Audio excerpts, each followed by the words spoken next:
Good morning students. आज हम बात करेंगे एनिमल टिश्यूज़ के बारे में। When we breathe we can actually feel the movement of our chest. How do this body parts move? For this we have specialised cells called muscle cells. बच्चों ये ध्यान दीजिए, जब हम सांस लेते हैं we can actually feel the movement of our chest. तो ये मूवमेंट जो है चेस्ट के अंदर होता है। How do this body parts move, कैसे करता है? For this we have specialised cells called muscle cells. अब इसमें स्पेशलाइज्ड सेल्स होते हैं जिसे मसल सेल्स कहते हैं। फिगर 6.8 में दे रखा है। अब देखिए इसमें फिगर जो है 6.8 में ये दिया हुआ है लोकेशंस ऑफ मसल फाइबर्स। अब यहाँ पे ध्यान देना है, the contraction and relaxation of this cells results in movement. Contraction और रिलैक्शन, कॉन्ट्रैक्शन मतलब होता है संकुचन और रिलैक्शन थोड़ा सा रिलैक्स करना।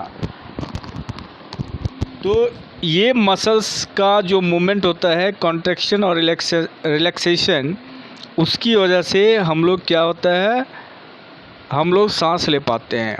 अब देखिए स्टमक के अंदर भी ये मसल सेल्स है। फिर इसको एनलार्ज करके दिखाया गया इस तरह का स्मूथ मसल फाइबर्स। अब इसमें स्मूथ मसल फाइबर्स को भी दिखा रखा। इसके बाद देखिए nucleus smooth muscle fibre cell, यानी लोकेशन ऑफ मसल फाइबर्स को बहुत ही अच्छे ढंग से दिखा रखा है। कहाँ पे लोकेशन होता है? स्टमक के अंदर भी होता है, ठीक है, जिससे कॉन्ट्रैक्शन होता है, रिलैक्सेशन होता है। तो मसल फाइबर जहाँ जहाँ रहेगा वहाँ पे कॉन्ट्रैक्शन और रिलैक्सेशन होगा। अब आइए, during breathing we inhale oxygen, where does this oxygen go? जब हम सांस लेते हैं तो ऑक्सीजन जाता कहाँ है? Where does this oxygen go? It is absorbed in the lungs. Lungs में एब्जॉर्ब हो जाता है, ठीक है। And then is transported to all the body cells through blood. Blood के थ्रू पूरे बॉडीज में ट्रांसपोर्ट होता है। Why would cells need oxygen? क्यों ज़रूरत होती है, क्यों आवश्यकता होती है ऑक्सीजन की? The functions of mitochondria are studied earlier, provide a clue to this question. बच्चों, blood flows and carries various substances from one part of the body to the other.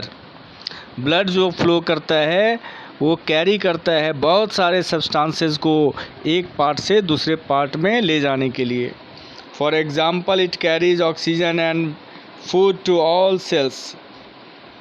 Example के तौर पे देखिए, ये कैरी करता है oxygen को, food को पूरे सेल्स में ले जाता है, ठीक है। ब्लड जो है ऑक्सीजन को भी ले जाता है, फूड को भी ले जाता है। It also collects waste from all parts of the body and carries them to the liver and kidney for disposal. और वेस्टिंग मटेरियल्स को बाहर निकालता भी है blood. Blood and muscles are both example of tissues found in our body. हमारे bodies में blood और muscles जो है ये दो एग्जाम्पल हैं टिश्यूज़ के। ब्लड भी टिश्यू है, मसल्स भी टिश्यू है। On the basis of the functions they perform we can think of the different types of animal tissues such as epithelial tissues, connective tissues, muscular tissues and nervous tissues. Blood is a type of connective tissues and muscle forms muscular tissue. तो functions के आधार पे बहुत सारे animal tissues हैं। जैसे epithelial हो गया, connective हो गया, मस्कुलर हो गया, नर्वस हो गया। तो ब्लड क्या है? ब्लड जो है कनेक्टिव टिश्यूज है, और मसल जो है ये आपको मस्कुलर टिश्यूज बनाता है। अब आइए एपिथेलियल टिश्यूज क्या है।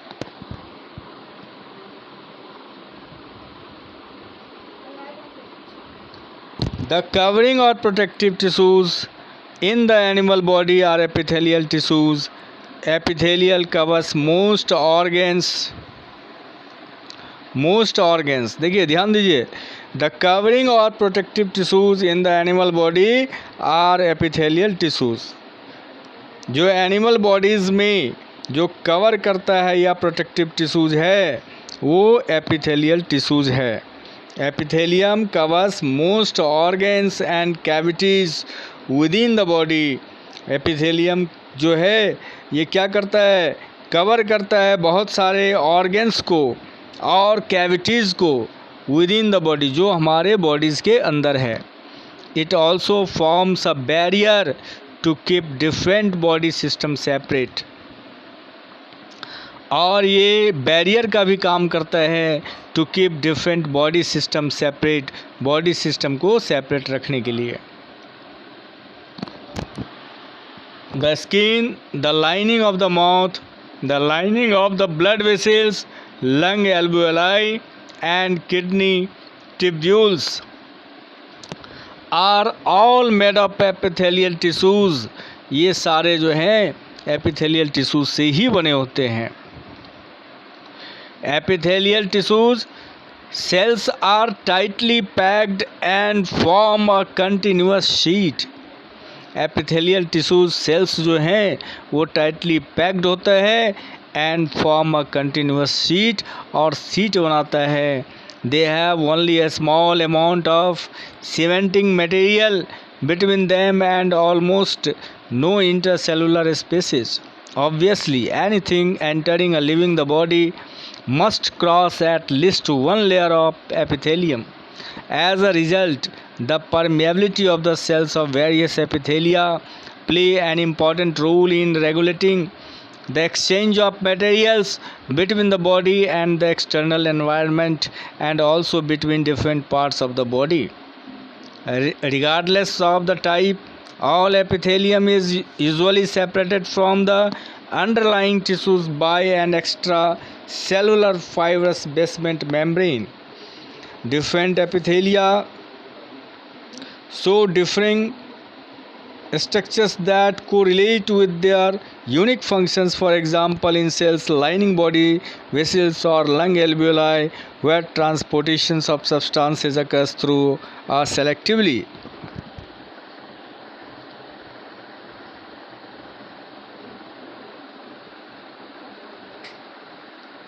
अब देखिए, तो ये जो है आपको बताया गया है जो हमारे बॉडीज़ के अंदर जो पार्ट्स होते हैं उसको एक तरह से सेपरेट करता है एपिथेलियल टिश्यूज़। तो ये परमेएबल होता है, सेलेक्टिवली परमेएबल सरफेस होता है। There is a simple flat kind of epithelium, this is called the simple. अब इसमें स्क्वामस है, क्यूबॉइडल है और कॉलमनार सिलिएटेड जो है ये भी आपको इसमें एपिथेलियल टिश्यूज़ में मिलेगा। स्क्वामस, क्यूबॉइडल, कॉलमनार, सिलिएटेड और स्ट्रेटिफाइड स्क्वामस, यानी different types of epithelial tissues. Squamous epithelium, simple squamous epithelial cells are extremely thin and flat and form a delicate lining. The esophagus and lining of the mouth are also covered with squamous epithelium. जैसे food pipe है और lining of mouth जो है वहाँ पे covered होता है squamous epithelium से। The skin which squamous The skin which protects the body is also made up of squamous epithelium. Skin जो है वो भी प्रोटेक्ट होता है, बॉडीज़ को जो करता है ये भी स्क्वामस एपिथेलियम से ही बना है।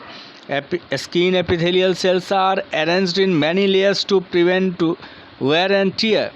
स्किन एपिथेलियल सेल्स जो है ये अरेंज होता है मैनी लेयर्स में, ताकि वो चोट लगने या फटने से भी बचाता है। Since they are arranged in a pattern of layers, the epithelial is called stratified squamous epithelial. और ये जो है अरेंज होते हैं पैटर्न ऑफ लेयर्स में, एपिथेलियम इज कॉल्ड, एपिथेलियम जो है इसे स्क्वामस एपिथेलियम भी, स्ट्रेटिफाइड स्क्वामस एपिथेलियम बोलते हैं। बच्चों अब जो है देखिए इसमें फिर जो है हम लोग अब स्ट्रेटिफाइड स्क्वामस एपिथेलियम तक पढ़ लिए, और फिर इसके बाद जो है कॉलमनार वगैरह के बारे में बाद में पढ़ेंगे। ठीक है, क्यूबॉइडल एपिथेलियम हो गया, हालांकि इसको हम लोग ख़त्म कर सकते हैं। ठीक है, तो देखिए where absorption and secretion occurs as in the inner lining of the intestine, tall epithelial cells are present. This columnar, meaning pillar-like epithelium, facilitates movement across the epithelial barrier. In the respiratory tract, the columnar epithelial tissues also has cilia, which are hair-like projections on outer surface of the epithelial cells. The cilia can move, and their movement pushes and mucus forward to clear it. This type of epithelium is thus ciliated columnar epithelium. Ciliated columnar epithelium भी होता है जो hair like structures होते हैं, ये respiratory tract में पाए जाते हैं। अब आइए cuboidal epithelium with cube shaped cells forms the lining of the kidney tubules and ducts of salivary glands. यहाँ पे जैसे किडनी ट्यूब्यूल्स और सैलिवरी ग्लैंड्स के डक्ट्स में पाए जाते हैं cuboidal epithelium. where it provides mechanical support, जो मैकेनिकल सपोर्ट करता है। epithelial cells often acquire additional specialization as gland cells which can secrete substances at the epithelial surface. Sometimes a portion of the epithelial tissues folds inwards and a multicellular gland is formed. This is glandular epithelium. तो ये जो है आपको support करता है kidney tubules को, ducts of salivary glands को, यहाँ पे ये पाए जाते हैं मैकेनिकल सपोर्ट करने के लिए। तो इस तरीके से यहाँ पे जो है ना, अब हम लोग नेक्स्ट क्लास में पढ़ेंगे कनेक्टिव टिश्यूज़ के बारे में। बस इसका फिगर पे ध्यान देना है, किसको क्या बोलते हैं। Different types of epithelial tissues, columnar भी है, क्यूबॉइडल भी है, स्क्वामस भी है। स्क्वामस सिंपल होता है, क्यूबॉइडल है। सबके फंक्शंस कहाँ कहाँ पाए जाते हैं ये बहुत इंपॉर्टेंट होता है। कॉलमनार सिलिएटेड है और स्ट्रेटिफाइड स्क्वामस है। Different types of epithelial tissues. Okay, thank you.